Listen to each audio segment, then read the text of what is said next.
بسم الله الرحمن الرحيم الحمد لله والصلاة والسلام على رسول الله وعلى آله وأصحابه أجمعين أما بعد ناظرین کرام السلام علیکم ورحمۃ اللہ وبرکاتہ۔ منتخب احادیث کے عنوان سے اس پروگرام کے ہمراہ ہم آپ کی خدمت میں حاضر ہیں، اور اس سے قبل گزشتہ ملاقات کے موقع پر اس سلسلے میں حدیث نمبر 4 ہم نے پڑھی تھی، اور یہ حدیث صحیح بخاری میں اس کا نمبر ہے 3208، کتاب بدء الخلق باب ذکر الملائکہ، جبکہ صحیح مسلم میں اس کا نمبر ہے 2647، کتاب القدر باب کیفیت خلق الآدمی۔ اور اس حدیث میں جو کچھ رسول اللہ صلی اللہ علیہ وسلم کی طرف سے بیان کیا گیا ہے اور جو کچھ تعلیم دی گئی ہے، تو اس کی مناسبت سے ہماری اس گفتگو کا عنوان ہے انسان کے تخلیقی مراحل۔ اور یہاں جو کچھ ذکر کیا گیا کہ جس کے بارے میں ہم مفصل گفتگو اس سے قبل کر چکے ہیں، اور خلاصہ یہ کہ انسان اس دنیا میں آنے سے پہلے جب شکم مادر میں ہوا کرتا ہے تو وہاں جب اسے 120 دن یعنی 4 مہینے مکمل ہو چکے ہوتے ہیں تو اللہ کے حکم سے وہاں فرشتے کو بھیجا جاتا ہے، وہ اس میں اللہ کے حکم سے روح پھونکتا ہے، اور اسی وقت وہ اللہ کے حکم سے اس کے لیے 4 باتیں لکھ دیتا ہے۔ ایک تو اس کا رزق، اور یہ کہ اس کی موت یعنی زندگی کتنی پائے گا یہ، اور پھر یہ کہ اس کا عمل کیسا ہوگا، اور آخری اور چوتھی بات یہ کہ آخر کار وہ بدبخت ہوگا یا نیک بخت ہوگا۔ اس سلسلے میں ہم نے اس سے قبل یہ گفتگو کی کہ جب اس کا رزق اسی وقت لکھ دیا گیا ہے تو پھر کوئی یہ نہ سوچے کہ میں محنت کیوں کروں، میں کوشش کیوں کروں، میں خود کو ہلکان کیوں کروں، کہ رزق تو جو مقدر میں ہے بس وہی ملنے والا ہے، نہ اس سے کم نہ اس سے زیادہ۔ تو یہ سوچ دینی تعلیمات کی روح سے بالکل ہی غلط ہے، کیونکہ انسان کو یہ حکم دیا گیا ہے کہ وہ اٹھے، کوشش کرے، محنت کرے، اور اس کے بعد معاملہ اللہ کے حوالے کر دے۔ ناظرین، آج کی اس ملاقات میں اسی سلسلے میں مزید ایک اہم چیز کی طرف متوجہ کرنا بھی مناسب رہے گا، اور وہ یہ کہ اس کے بالکل برعکس انسان کی حالت ایسی بھی نہیں ہونی چاہیے کہ وہ تلاش معاش کے سلسلے میں، رزق کے حصول کے سلسلے میں اتنا ہلکان کر ڈالے خود کو کہ کسی چیز کا اسے ہوش ہی نہ رہے، ہر وقت بس یہی غم اس کے ذہن پر مسلط رہے، اور یہ کہ پیسوں کی خاطر، اور یہ کہ مال کمانے کی خاطر کیا حلال اور کیا حرام، اس تمیز کو بھی وہ فراموش کر بیٹھے، یا یہ کہ اتنا غم، اتنی پریشانی کہ کیا بنے گا، کیا بنے گا، میرا کیا بنے گا، میرے بچوں کا کیا بنے گا، مستقبل کا انتظام کیا ہوگا۔ تو اس قسم کی جو مایوسی کی باتیں ہیں، اور ان باتوں کی وجہ سے انسان ہر وقت یہ کہ بھاگ دوڑ، نہ نماز کا ہوش ہے، نہ کسی دینی فریضے کا ہوش ہے، نہ اہل و عیال اور حقوق العباد کا ہوش ہے، نہ اسے حقوق اللہ کا کوئی ہوش ہے، تو یوں خود کو اتنا زیادہ ہلکان بھی نہ کیا جائے تلاش معاش کے سلسلے میں، کیونکہ رزق اللہ نے جو اس کے نصیب میں لکھ رکھا ہے وہ ضرور اسے مل کر ہی رہے گا، لہذا ذرا آرام سے کام لے، خود کو ہلکان نہ کرے۔ رسول اللہ صلی اللہ علیہ وسلم نے فرمایا کہ ان الرزق لیطلب العبد کما یطلبہ اجلہ، فرمایا کہ یقیناً رزق تو انسان کو بالکل اسی طرح تلاش کرتا پھرتا ہے کہ جس طرح اسے اس کی موت تلاش کرتی ہے۔ کس قدر عجیب بات ہے یہ۔ موت سے کوئی مفر ہے؟ ہرگز نہیں۔ موت تو یقینی ہے۔ سب سے بڑی حقیقت ہی کسی بھی انسان کے لیے یہی ہے کہ ایک دن موت اسے آ دبوچے گی۔ وہ کوئی بھی ہو، وہ امیر ہو یا فقیر ہو، وہ کوئی بادشاہ ہو یا غلام ہو، خادم ہو یا مخدوم ہو، کالا ہو یا گورا ہو، جو اس دنیا میں آ گیا ایک بار تو پھر اس کی زندگی کے ساتھ ساتھ موت بھی یوں چلی آ رہی ہے کہ جس طرح جہاں وہ جاتا ہے تو اس کا سایہ اس کے ساتھ ہی چلتا ہی رہتا ہے، تو زندگی کے ساتھ موت بھی چلی آ رہی ہے یقیناً۔ تو رسول اللہ صلی اللہ علیہ وسلم کی طرف سے انسان کو یہ بات یاد دلائی گئی ہے کہ جس طرح موت یقینی ہے، اور یہ کہ موت انسان کو تلاش کرتی ہے، تو اسی طرح رزق بھی انسان کو خود تلاش کرتا ہے کہ جو رزق انسان کے نصیب میں لکھا ہوا ہے وہ اس کی تلاش میں ہے، وہ اسے مل کر ہی رہے گا۔ لہذا رزق کی ضرورت سے زیادہ فکر نہ کی جائے، خود کو ہلکا نہ کیا جائے۔ اور اسی طرح فرمایا رسول اللہ صلی اللہ علیہ وسلم نے،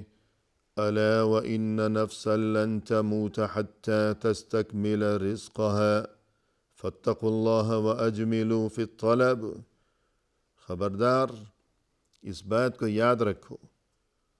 کہ کوئی شخص اس وقت تک مر نہیں سکتا جب تک کہ وہ اپنے نصیب کے رزق کو مکمل نہ کر لے۔ لہذا تم اللہ سے ڈرو اور تلاش رزق میں مناسب طریقہ اپناؤ۔ تلاش رزق میں مناسب طریقہ یعنی صبر و تحمل کے ساتھ، اور یہ کہ مناسب حدود کے اندر رہتے ہوئے،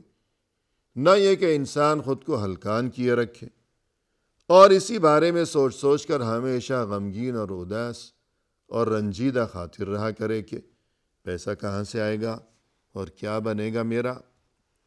تو لہذا اس بات کو یاد رکھے کہ انسان کو اس وقت تک موت نہیں آئے گی جب تک کہ وہ اپنے حصے کا اور اپنے نصیب کا رزق مکمل نہ کر لے۔ لہذا تسلی کے ساتھ اور آرام کے ساتھ، اور یہ کہ اعتدال اور میانہ روی کے ساتھ تلاش رزق کا کام کیا جانا چاہیے۔ اور مزید یہ کہ اگر رزق کے معاملے میں تاخیر ہو رہی ہو تو یہ چیز سوچ کر انسان کے دل میں کبھی ایسا نہ ہو کہ شیطان یہ وسوسہ ڈالنے لگے کہ میں تو کب سے بھاگ دوڑ کر رہا ہوں، منتظر ہوں، کوئی انتظام ہی نہیں ہو رہا روزگار کا، لہذا آخر کب تک۔ تو اب ایسا کیا جائے کہ جو ایک حرام دروازہ میرے سامنے کھلا ہوا ہے تو چلیے اب ادھر ہی چلنا چاہیے۔ تو شیطان انسان کو اگر ورغلانے لگے تو انسان کو شیطان کی یہ بات نہیں سننی چاہیے، کیونکہ رسول اللہ صلی اللہ علیہ وسلم نے فرمایا، وَلَا يَحْمِلَنَّكُمُ اسْتِبْطَاءُ الرِّزْقِ أَن تَطْلُبُوهُ بِمَعْصِيَةِ اللَّهِ فَإِنَّهُ لَا يُدْرَكُ مَا عِندَ اللَّهِ إِلَّا بِطَاعَتِهِ۔ اگر رزق کے معاملے میں کچھ تاخیر ہو رہی ہو تو ایسا نہ ہو کہ اب شیطان تمہیں ورغلانے لگے کہ اب تم کسی حرام طریقے سے رزق کی تلاش کے بارے میں سوچنے لگو۔ ایسا نہ کرنا، اس لیے کہ اللہ کے پاس جو رزق ہے تم وہ اللہ کی نافرمانی کر کے اس سے نہیں لے سکتے۔ یعنی اللہ سے اگر کسی کو کچھ چاہیے تو ظاہر ہے کہ دنیا میں اگر انسان کو کسی انسان سے کوئی چیز مطلوب ہوتی ہے تو پھر انسان اسے ناراض کر کے، تو ہر کوئی جانتا ہے کہ اگر میں نے اسے ناراض کیا تو پھر وہ چیز مجھے ملنے والی نہیں ہے۔ تو انسان کی یہ کوشش ہوا کرتی ہے کہ میں اسے خوش کروں، اور یہ کہ وہ مجھ سے ناراض نہ ہو جائے۔ انسان سوچتا ہے کہ اسے میں خوش کروں گا تبھی مجھے وہ چیز مل سکے گی جو کہ اس کے ہاتھ میں ہے، مثلا ملازمت ہے یا اور کوئی بھی چیز ہے، یا ملازمت میں ترقی کا معاملہ ہے۔ تو جب انسان جو کہ ہم جیسا انسان ہی ہے، فانی ہے، خاکی ہے، ختم ہو جانے والا ہے، ایک نہ ایک دن وہ بھی پیوند خاک ہو جانے والا ہے کہ مٹی میں مل کر مٹی بن جائے گا۔ تو ہم یہ سوچتے ہیں کہ انسان سے اگر کچھ چاہیے، فلاں سے کچھ چاہیے، تو پہلے اسے خوش کرنا پڑے گا۔ تو پھر اللہ جو احکم الحاکمین، جو بادشاہوں کا بادشاہ، اللہ سے اگر کچھ چاہیے تو اللہ کی اطاعت و فرما برداری سے ہی وہ ملے گا، اسے ناراض کر کے نہیں ملے گا۔ لہذا اگر رزق کے معاملے میں کچھ تاخیر ہو رہی ہو تو انسان کو چاہیے کہ اور زیادہ وہ اللہ کو خوش کرنے کی کوشش کرے، نہ یہ کہ وہ حرام راستے سے رزق کے حصول کے بارے میں سوچنے لگے۔ اور اس کے بعد ناظرین کرام، اس حدیث میں جو سب سے زیادہ اہم ترین معاملہ ہے، سب سے زیادہ نازک معاملہ، وہ ہے انسان کا عمل، اور یہ کہ انسان کا انجام، انسان کا آخری ٹھکانہ، اور یہ کہ آخر کار وہ شقی یعنی بدبخت ہوگا، یا یہ کہ سعید یعنی خوشبخت ہوگا، اور یہ کہ آخری ٹھکانہ جہنم میں ہوگا یا جنت میں ہوگا۔ اللہ کرے کہ ہم سبھی کا آخری ٹھکانہ جنت میں ہی ہو، اور یہ کہ اللہ ہمیں جہنم اور وہاں کے عذاب سے ہمیشہ اپنے حفظ و امان میں رکھے۔ اور یہاں یہ جو تذکرہ کیا گیا اس حدیث میں کہ انسان زندگی بھر کوئی اچھے کام کرتا ہے جو کہ جنت میں پہنچانے والے ہیں، لیکن جو اس وقت لکھا گیا کہ جب اس میں روح پھونکی گئی تھی، اس دنیا میں آنے سے بھی بہت پہلے، اس دنیا میں آنے سے کتنے مہینے پہلے، یعنی 9 مہینے وہ وہاں رہا، تو جب وہ 4 مہینے وہاں گزر چکے تھے تب ہی یہ باتیں لکھ دی گئیں۔ 4 مہینے، 5 6 7 8 9، یعنی دنیا میں آنے سے بھی 5 مہینے پہلے ہی یہ سب کچھ لکھ دیا گیا۔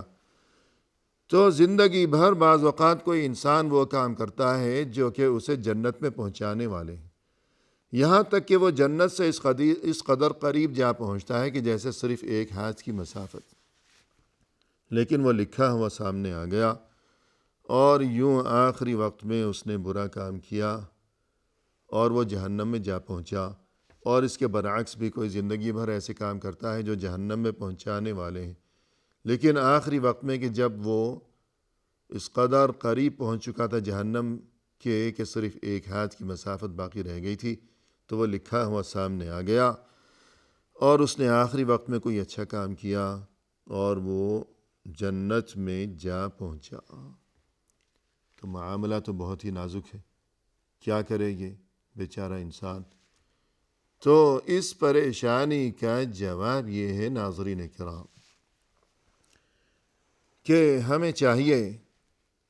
کہ ہم ہمیشہ اس بات کو ذہن نشین رکھیں کہ آخری انجام کیا ہوگا۔ اس پر اللہ نے کسی انسان کو مجبور نہیں کیا کہ بس جو لکھ دیا گیا بس لکھ دیا گیا، بلکہ اللہ کو یہ بات پہلے سے معلوم ہے۔ اللہ کا علم کامل ہے، جب اس کا علم کامل ہے تو پھر اسے پہلے سے یہ بات بھی معلوم ہے ہر انسان کے بارے میں کہ اس کا آخری ٹھکانہ کیا ہوگا۔ لیکن اس کا یہ مطلب نہیں ہے کہ اللہ نے ہمیں مجبور کر دیا ہے، لہذا ہم تو مجبور ہیں، ہم کیا کریں، اچھے کام کریں یا برے کام کریں، ہوگا وہی جو اللہ نے لکھ رکھا ہے۔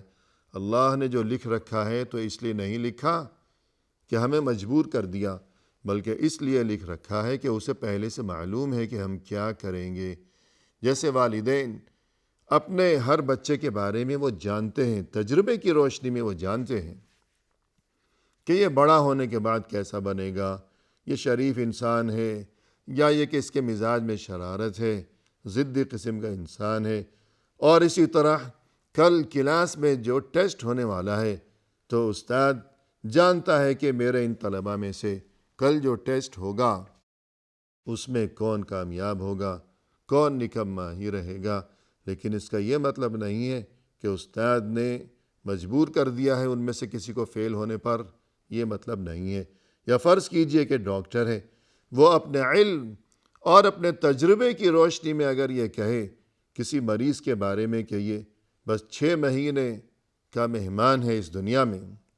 یا 1 سال کے بعد یہ مزید جینے والا نہیں ہے، اور واقعی پھر وہ 6 مہینے یا 1 سال کے بعد کے جتنی مدت ڈاکٹر نے بتائی تھی وہ مر گیا،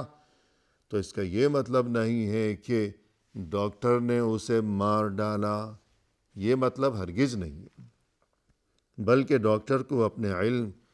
کی روشنی میں پیشگی یہ اندازہ ہو گیا۔ تو اسی طرح کوئی انسان مجبور نہیں ہے تقدیر کے معاملے میں، اللہ نے کسی کو مجبور نہیں کیا، بلکہ اللہ کا علم چونکہ کامل ہے، لہذا اللہ کو پہلے سے یہ بات معلوم ہے کہ دنیا میں آنے کے بعد کون کیا کرے گا، اچھے کام یا برے کام، اور پھر یہ کہ اس کا آخری ٹھکانہ کیا ہوگا، جنت میں یا خدا نخواستہ جہنم میں۔ اور اس تعلق سے ہمارے لیے جو کرنے کا کام ہے، ہمارے لیے جو چیز ہمیشہ یاد رکھنے کی، ہمارے لیے جو بات انتہائی ضروری ہے، وہ یہ کہ جیسا کہ رسول اللہ صلی اللہ علیہ وسلم نے فرمایا، انما الاعمال بخواتیمها، کہ اصل عمل وہ ہے جو کہ آخری ہو، اور فرمایا کہ یبعث کل عبد علی ما مات علیہ، قیامت کے دن ہر انسان کو اسی عمل کی کیفیت میں اٹھایا جائے گا دوبارہ کہ جس کیفیت میں جو کام کرتے ہوئے اس دنیا سے اس کی رخصتی ہوئی تھی۔ تو یوں ہمیں چاہیے کہ ہمیشہ برائیوں سے اپنے دامن بچائیں، ہمیشہ ہی اچھے کام کیا کریں، کیونکہ ممکن ہے کہ ہم جو کام بھی کر رہے ہیں شاید یہی ہمارا آخری عمل ہو کہ ہم نے کوئی کام کیا اور اس کے بعد گھر سے نکلے، خدا نخواستہ ایکسیڈنٹ ہوا اور دنیا سے گزر گئے۔ ہمیشہ ہی اچھے کام کیا کریں اور خود ہم اپنے لیے اچھے انجام کا انتظام کر لیں۔ اسی کے ساتھ ناظرین کرام فی امان اللہ، وآخر دعوانا ان الحمد للہ رب العالمین۔